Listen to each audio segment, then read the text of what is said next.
The CMA Awards are on Wednesday, and co-hosts Brad Paisley and Carrie Underwood will be taking the stage just over 1 month after the deadly shooting at the Country Music Festival in Las Vegas. The pair joining me now. Guys, thanks for being on with us. We know you're going to honor the victims on Wednesday, but in general, has this changed your thoughts about performing in front of large crowds, and have you added extra security? You know, I actually have not performed any place recently, but I'm sure it's just, you know, I'm sure things like that work their way into preparation and planning. They'd have to. I've done a couple shows, and yeah, I think we're changing a few things here and there. You have to. You know, we have to be proactive and smart, and at the same time, the most important thing, and one of the things that we are committed to with this award show too, is that we need more than ever to play this music for people live in a setting where we can all get together and watch or listen to this. And so, yeah, let's take some precautions, but let's not stop playing.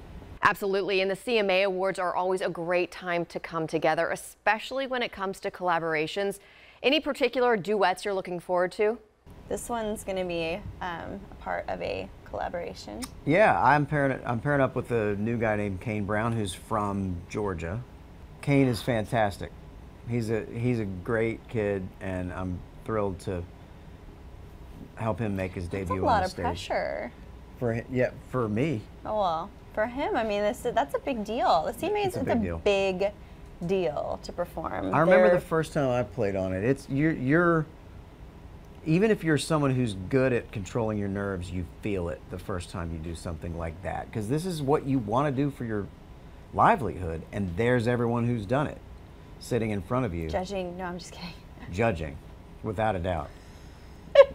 You guys are co-hosting together for the 10th time in a row. How have things changed since you first stepped on the stage together a decade ago? We're way more comfortable now. I mean, and not only that, but there's a real process that's a lot of fun to writing this show, and I guess the creative elements that go into this. We have a little bit of an idea of what to do, and that's a great place to start from.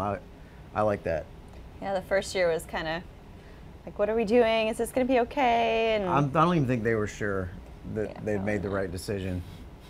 Maybe not even after we finished. Looking back, we've come a long way.